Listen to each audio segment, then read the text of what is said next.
All right, so here we are. I'm going to try to see if I can kind of entertain you a little bit. I've been drinking a couple of cocktails tonight. I've been drinking some of these like Belgian beers to try to educate myself on international beers.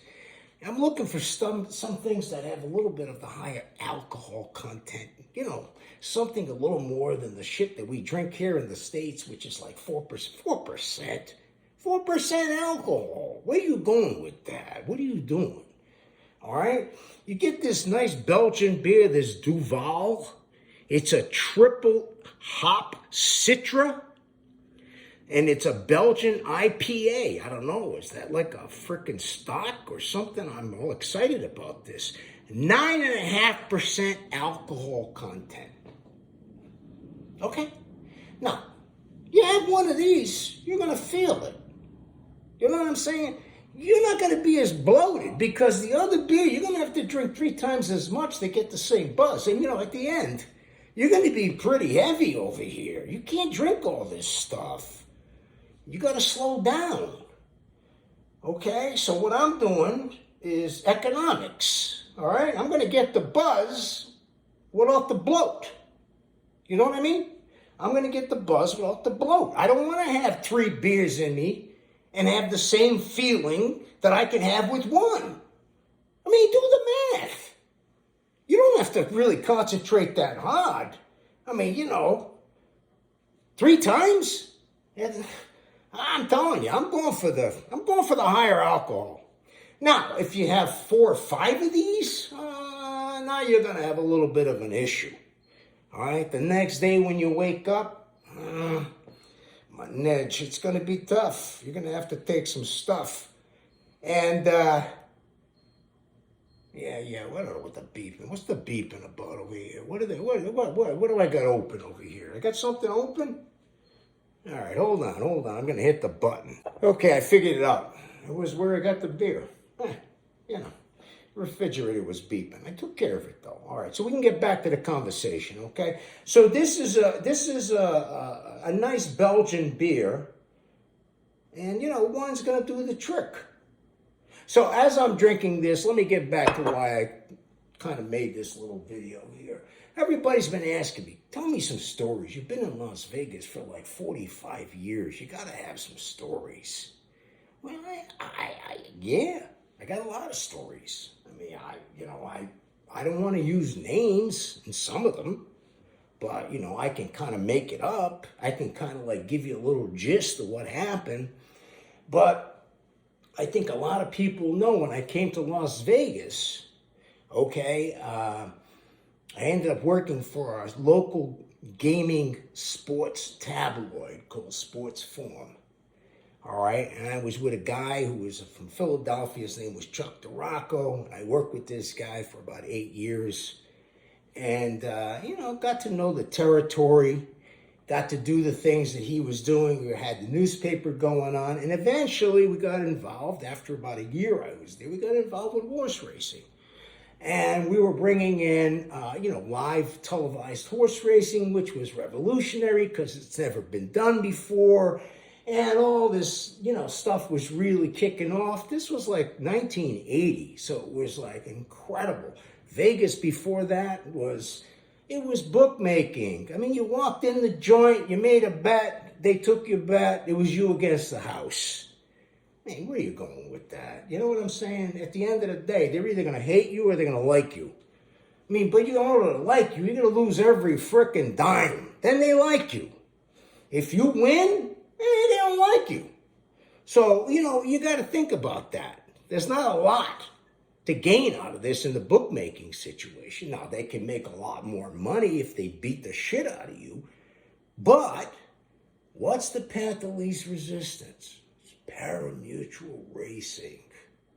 And that's where the goal was, to get to pari-mutuel racing, because then everybody's happy.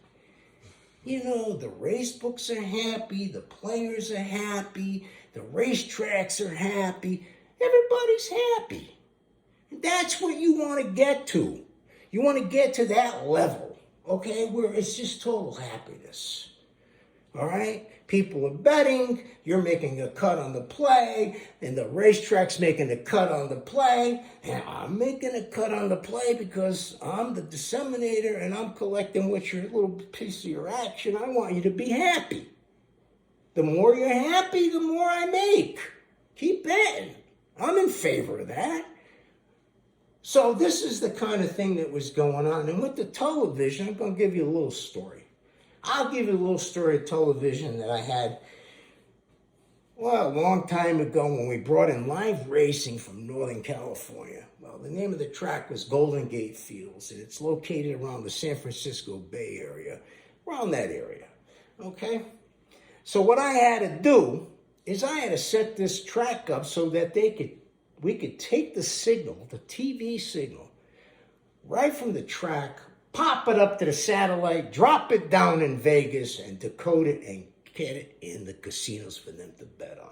That's the whole magic of live TV racing. Ain't hard. Up, down, bet, win, lose, who cares? Everybody's happy. Okay, so I wanted to do something a little different. So I talked to Chucky, and Chucky says, no, we're not going to do anything different. We're gonna still deal with our guy. I said, your guy? He said, Andy. He said, yeah, Andy. Now, Andy's a guy at the time, I don't remember his last name, who cares? His name was Andy, all right? He had an uplink. You know what an uplink is? It's a big dish. A big satellite dish. Not like a dish of pasta. No, this is a satellite dish. Okay? This is what this guy had. And he had an uplink, so he was able to basically take your television feed, take that product, pump it up to the satellite with his uplink, so that anybody that had a specific decoder to decrypt the signal could pick up whatever this Andy was putting up in the clouds. Okay? It was all magic. But it's how live TV racing works. All right. So, here's the scenario. Okay? I got to get Andy, and this guy is in Arizona at the time. He's doing some dog track down there. Who knows what he's doing? Hold on, I got to take a break. This is a good beer, by the way. It's Duval, Belgian. Good beer. 9.5%. Okay. It's a drinking channel, by the way. You don't like drinking? Turn it off. Go someplace where you don't drink. Okay. Oh, by the way, I did that for about 13 years. Sucked. Yeah, you know. I mean, you're not even invited to the parties anymore. I mean, you got to figure it out. Sooner or later, you're either going to be in or out. So I started drinking Duval. One beer. Remember that. Not three. One. Did I put three fingers? Three, not one. 1, 3, whatever the hell it is. The point I'm trying to make, okay, is drink a little bit, not a lot. You'll get the same buzz. Okay, so getting back to Andy, okay? I got Andy out of Arizona, and he came to Las Vegas before he went up to San Francisco area to do Golden Gate Fields, and I basically gave him his check for the first week of the races from Golden Gate Fields into the Nevada race books. And he drives the uplink up there. He gets all hooked up. The races are supposed to start, I'm going to say, I think it's a Friday. Okay. So he gets up there on a Wednesday, and he drives the truck in there, and he's got the truck all laid out, and takes the equipment and hooks it up, and it's ready to go. Friday's the racing. He's there on Wednesday. Perfect. Incredible. We got this thing ready to rock and roll. All right. Now, here's what happened. I get a call on Thursday morning, all right? I get a call on Thursday morning from the racetrack, and they said, Bob, I just want to let you know, that uplink, gone. What? Gone. Not here. What do you mean it ain't there? It's not here, Bob. And I'm like, what? What the fuck? What is going on? It's not here. So obviously I said, all right, I'll take care of it. Relax. He hangs up right away. I call Andy. He's in a hotel somewhere. You know, he's catching a nappy pool, whatever it is. Andy, Where the fuck is your umpling? I was at the track. I hate the track. The track's gone. What do you mean it's gone? The fucking thing ain't there. That's like it's missing. He goes, holy shit. I said, man, Andy, let me ask you a question. All right, I gotta know something. And I paid you, right? Gave you the check for the first week, right? You got the money? Okay. Do you owe anything on this uplink, or do you like own it outright? And he goes, well, no, I got a loan on it. Why? I go, so you're late. What? You're late on your freaking payments. What? You know what I'm talking about. You went to bed last night and someone got your uplink and they took it off. They repossessed it because you don't pay your bills. Andy, you don't pay your bills.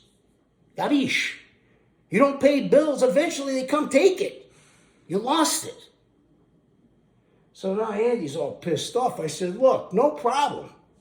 I said, you just got to get that truck back and get it in that frickin' park before tomorrow because the racing starts tomorrow, Andy, and I got to have that uplink in there. And he says, I said, just listen, just find out where it is and get it. So Andy does the research, and evidently he locates the location. He goes, I got it. I says, good, I'm glad you got it. I says, now you got to get it out of there.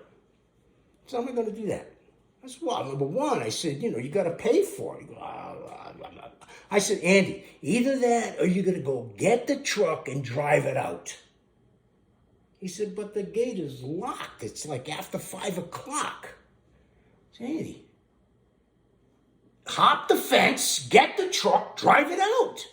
What are you doing? Then later on, you go pay. You got a little damage, pay. But you got to get the truck over to the track. So needless to say, Andy, he goes over at night and kind of hops over the fence. Oh, he didn't understand. They got a couple of dogs in there. You know what I mean? Protection dogs. Well, these dogs, unfortunately, were Dobermans. I don't know if you know about Dobermans at night, but if it's a little chilly, they're going to nap.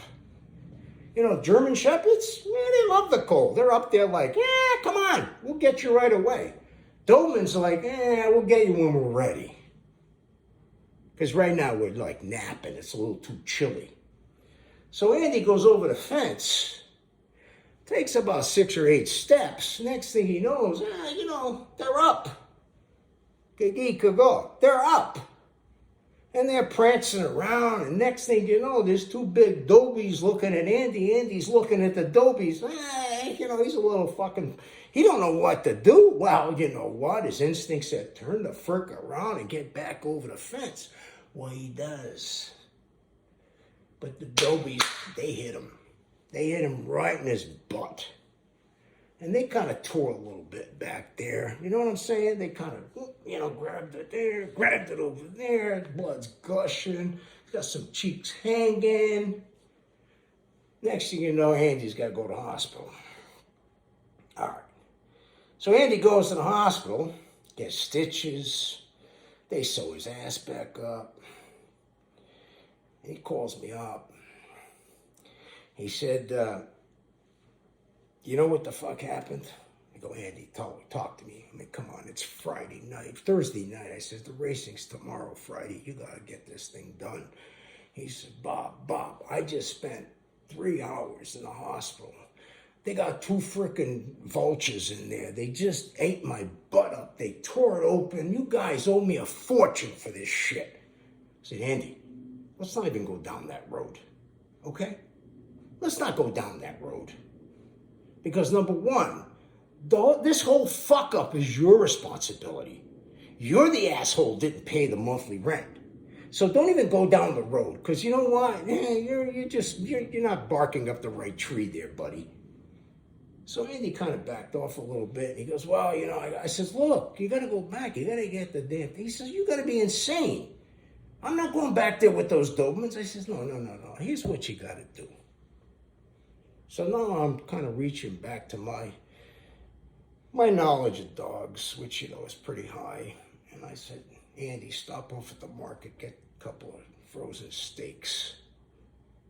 He said, what? I said, a couple of steaks. Frozen. Frozen. Don't get them fresh. Frozen. I said, and you get those steaks, I says, and when the dogs, they come at you, or they're out there, you throw the steaks. You throw the steaks. Sit tight. Don't move. Wait till they grab the steaks. They will, if you don't move. Needless to say, they grab the steaks. They're off. Andy gets in the truck. He's got the key.